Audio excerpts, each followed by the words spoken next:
Hello everybody, and welcome to Ancient Architects. Please subscribe now to get the latest ancient history news and independent research from around the world. Looking into the Great Pyramid of Egypt is a study like no other. You soon realise there are many misconceptions, false claims and major errors that get repeated until they have almost become facts. And this means that many researchers are actually using these false claims to build hypotheses that, at their very core, have no scientific or historical truth.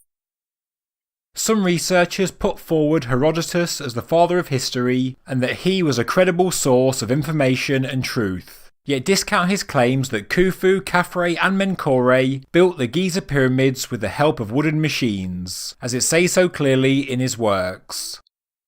Therefore, is Herodotus a reliable source, or one we should take with a pinch of salt?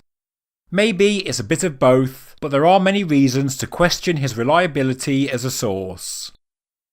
The Great Pyramid is the grandest structure of ancient Egypt, a monument that has lasted thousands of years, yet the civilization, technology and the language of the pyramid builders has disappeared, and we are left to piece together a history that will always be incomplete and full of inconsistencies. When we study the pyramids, we do have to start at the basics, look at what we can analyse scientifically and what we can measure. For example, the four sides are roughly the same length, varying by just 20 centimetres. The sides are oriented to the cardinal directions, each sloping just over 51 degrees. It is estimated that around 2.3 million limestone blocks were used in its construction, each with an average weight of 2.5 tonnes.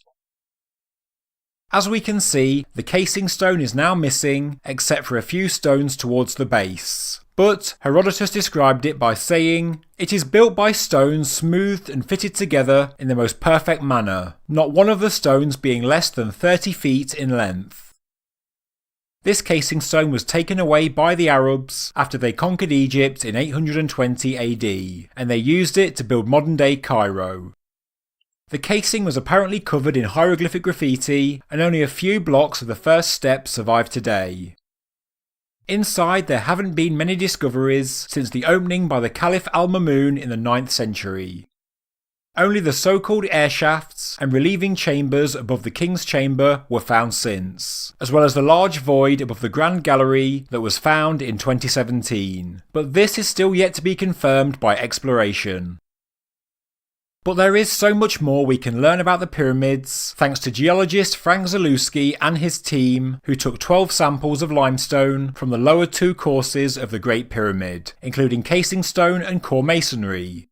Their locations are shown on the screen now. The team also analysed rock samples from all of the quarries, natural openings and outcrops on the Giza Plateau, and produced their findings in a fantastic paper titled Petrographic Observations of the Building Stones of the Great Pyramid of Giza. Zalewski was trying to determine the mineral petrographic composition of the pyramid limestone blocks, to make a more complete picture of what stone was used to make the structure and where it was sourced. On top of this, he and his team also made a great number of visual observations from different angles with different lighting at different times of the day, to see if they could see any unusual patterns that might allude to just how the structure was built. The in-depth results of the mineral compositions of the samples are best read in the scientific paper, which I will link below in the description. But the conclusions of the study are most interesting. It showed that the Great Pyramid is built with at least 3 different types of limestone. The first is a micrite sparite limestone with remains of crustacean fossils. This is known as a wacky stone. The second is a micrite sparite limestone with a parallel texture, which is best classified as the type of mudstone. The third is an organodendritic limestone with fragments of crushed mollusk shells and is called a grainstone. Where these were used in the pyramid I will come to shortly. The interesting thing to take away from this is that the limestone from the quarries, natural exposures and outcrops of the Giza Plateau are not discovered anywhere in the Great Pyramid construction. It is therefore a geological fact that the quarries that Egyptologists tell us were worked for the pyramid building stone were not used for the Great Pyramid. Limestone from the Giza Plateau is strongly dolomitized, and no dolomitized limestone is found on the Great Pyramid. This paper by Franc Zalewski therefore rewrites the narrative we are told. Interestingly, this idea was actually put forward by prominent Egyptologist W.M.F. Petrie in 1883 when he said, "Limestone from the Western Hills differs in the mineral composition from the limestone in the pyramid complex. The last one is more similar to the limestone of the eastern bank of the Nile River. Thus, we can assume that all this material was extracted from the steep cliffs of Chura and Madi. From this place, it was transported to the building site." It's interesting that Petrie assumed this was the case, and even wrote that the Giza quarries were not used for the pyramids more than 130 years ago, yet modern textbooks seem to have written their own history, which we now know is false.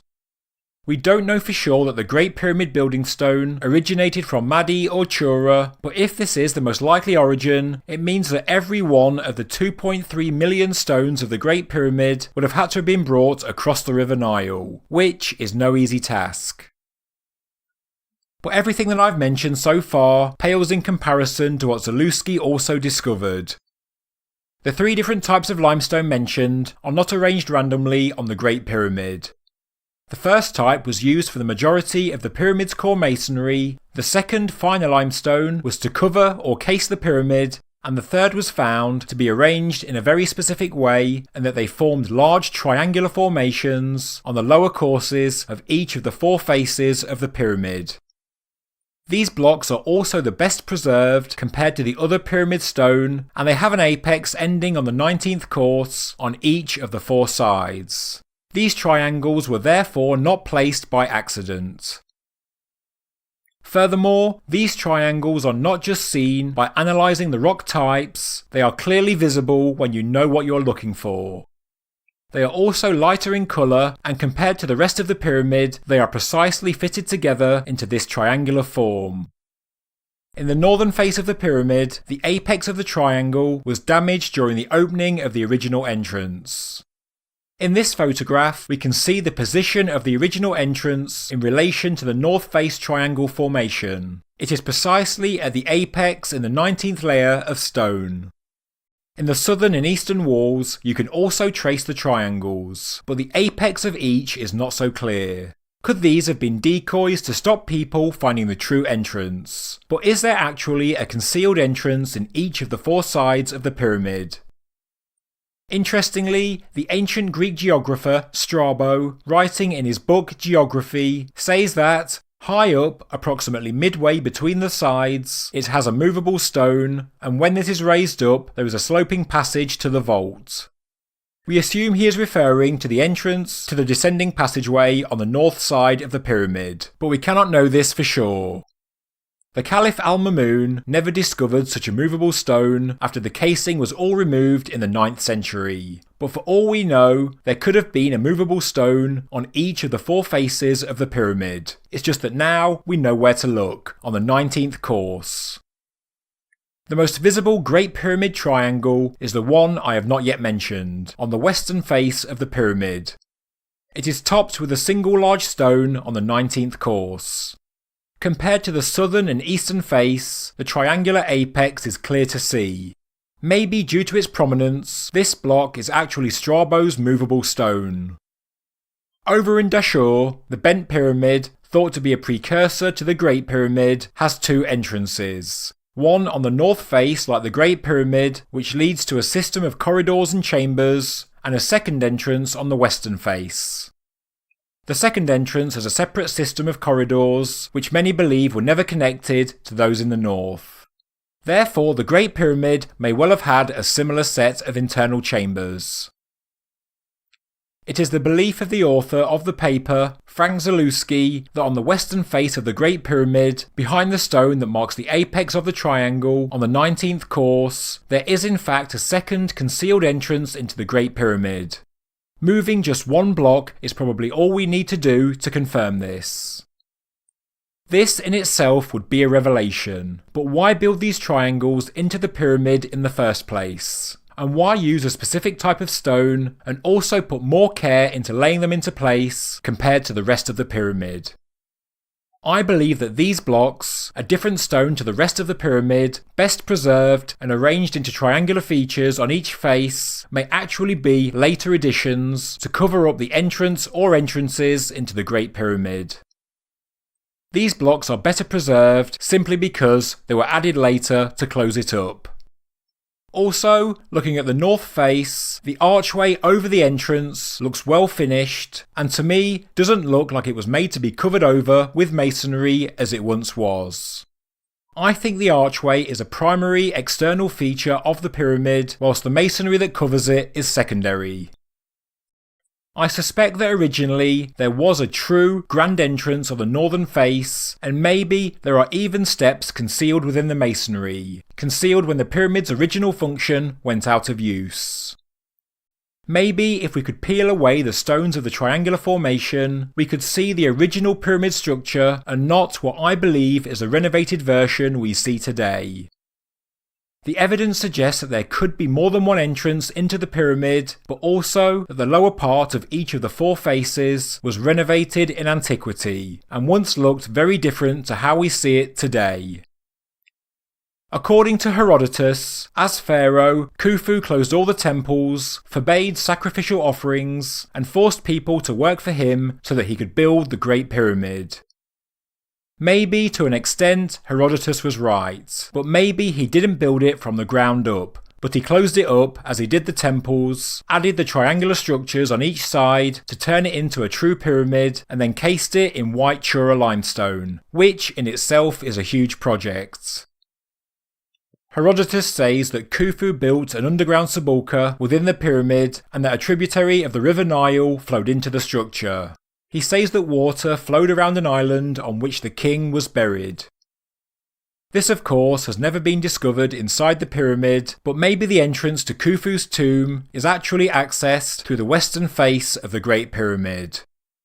Maybe the Great Pyramid is Khufu's tomb, a structure out of use for millennia that he transformed to be his final resting place. Moving just one block on the pyramid's western side may finally reveal the true secrets of the Great Pyramid of Egypt. Thank you very much for watching this episode of Ancient Architects. If you enjoyed the video, please subscribe to the channel, please like the video, and please leave a comment below. Thank you very much.